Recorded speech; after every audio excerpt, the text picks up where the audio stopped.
What's up, XRP family? Thank you guys for joining the video. Here we go. We have some interesting stuff going on. A Ripple lost means America lost in the crypto industry. This case was not meant to take Ripple out. It was meant to bring Ripple in. Stop listening to the fraudsters and watch the ripple effect once the case is over.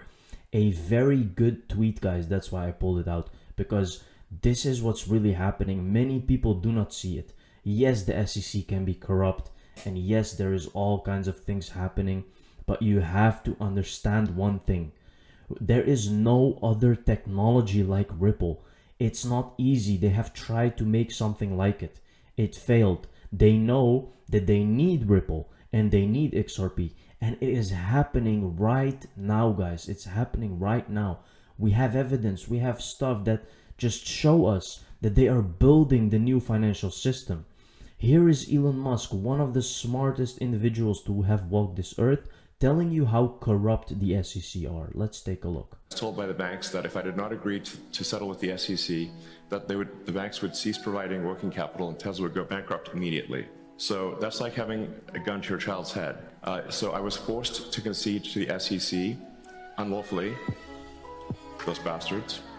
And now it makes it look like I lied when I did not in fact lie. I was forced to admit that I lied to save Tesla's life, and that's the only reason. So guys, okay, so we can learn from this that maybe the SEC is corrupt, guys, but what else can we learn from what he's saying here? Because this is actually very rare. One of the richest person in the world to be so transparent. So if what he's saying is true, let's imagine what he's saying is true, 100% true, then actually you have to understand that the fact, look at this, look very careful, because this is a very interesting thing that can just go past you. Now let's again play this from the beginning and see what he's saying in the beginning. I was told by the banks that if I did not agree to settle with the SEC, that the banks would cease providing working capital and Tesla would go bankrupt.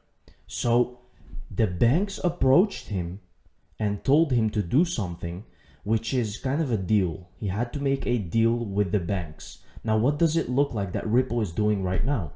Why do you think all those partnerships are with banks? Can you see how important banks are, guys?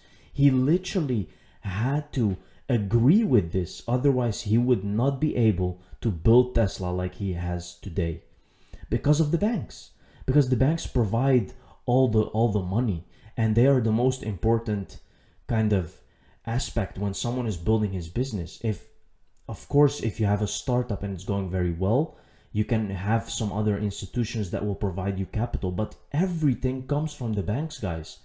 Now, why do you think we know that Ripple is going to be the future? Because it's working with so many banks. As you can see here, he had to strike some kind of deal with the banks to actually prosper, right? That is what he's telling you. But people do not see that. People don't make those don't take these signs that this is what's going on, right? And that's what Ripple is doing today. Now, do you think that this is coincidence, guys? XRP community attacks. Max Kaiser, Charles Hoskinson, Jim Cramer, Vitalik Buterin, Colvin Ayers, Dare Craig S. Wright, Charles Gasparino. Now, what can we learn again from this, guys? You all think that this is coincidence. It's not coincidence. This cannot be coincidence. What is going on? They are flooding XRP because they actually know that this is going to be the new financial system. It's that simple, right? And I've said it many times, but I keep repeating this, guys, because people have to understand. Who's winning and losing? The answer is a little implied. Whatever jurisdiction doesn't have a clearer framework is automatically at a disadvantage. And I include the US. Come on, United States, let's get regs in place to lead the space. Let's take a look. What's interesting about that paper, too, is it recognizes that investors may speculate, but it doesn't change. What they're looking at is what the token was designed to do in the first instance. Yeah. And that, I think, is the big difference between Europe, the UK, and the US. And Maya, I'd welcome any additional thoughts you might have on this. Well, I think that's exactly fantastic point. Is the design and the actual use is going to be a key differentiator. But the question, I think, is absolute fundamental when it comes to the EU. I mentioned the MiFID, the directive, the fact that it's a transposition. So what does this mean for MiCA? MiCA applies when a digital asset does not qualify for any financial instrument under any current financial services regulation. And ESMA have been tasked to literally provide a guideline document, or RTS, I can't remember now which that was going to be, to literally be able to say, what is this decision tree that will allow you to say, is it a security? Is it just only when you get to the bottom of that and they've all said no, then MiCA will apply. But clearly, because MiFID has been transposed slightly different depending on each member state, clearly the starting point of what qualifies in MiCA will lead potentially to differences. And I mean, there's no way around it because the starting point is what it is. Yeah. So I'm guessing for any lawyers in the room, you're looking at some work and potentially some fees coming in the next couple of years, because there'll be a lot of advice, and I can see it happening. So whether it be France, Germany, is it even Ireland? If I was operating and I wanted to operate, I would want to be very, very sure that my product, my digital asset, my crypto, is actually not already falling under any of the current financial service regulation, and MiCA does indeed apply to me.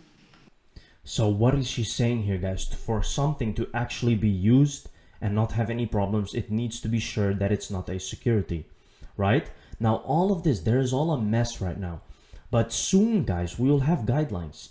And those guidelines are there because of XRP, because of the Ripple case. And that's what she's saying here. She's talking about that regulation is the thing that makes the difference. We are out of time. I'll give both the panelists an opportunity for final thoughts. But the title of this panel was Who's Winning and Losing? And the answer is a little implied. Whatever jurisdiction does not have a clear framework is automatically at a disadvantage, and I include the US in that bucket. But, final thoughts from Maya and Nina on, how you see your respective jurisdictions moving ahead, and advantages or disadvantages, what you're looking out for. I think it comes down to the fact that legal clarity, which Mike is going to bring, is going to be fantastic for you to be able to have certainty of sort of setting up in Europe and being able to access the European markets. I think with the UK, there is a degree of flexibility though, because it hasn't quite gone that far yet. I mean, despite the fact I'm a lawyer, I'm going to tell you all need to get legal advice, and it is very, very important.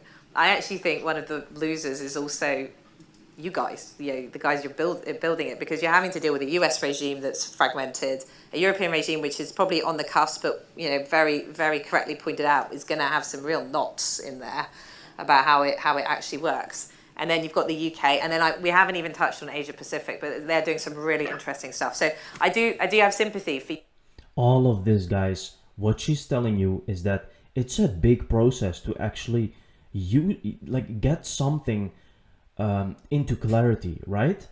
And that is why this is taking so long. That's the only reason. Let's take a look here. I promised a transition to steady, stable economic growth. It's happening now.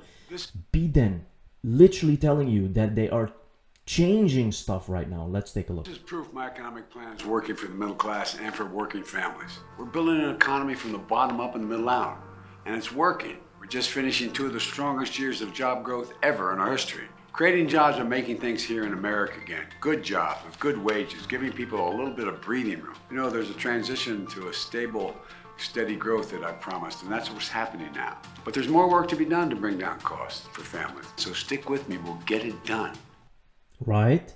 Doesn't this sound, guys, like a great reset? Doesn't this sound like they are trying to change everything? And here you can see riots all over the place. Now, why am I showing you this? I am showing you this because something has to change. They have to get rid of debt. They have to get rid of they have to lower costs in some kind of way. And what is the way to do that other than using a new bridge currency that can actually save so much money and get rid of debt? That's actually what we need right now to get rid of all these situations.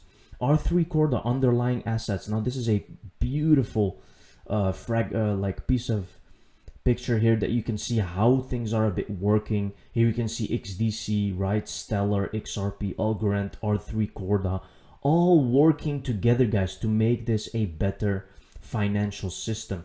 This is the new thing that you're looking at, guys. Of course, this is just an illustration made by someone, nothing official, nothing crazy, just to show you what is actually going on.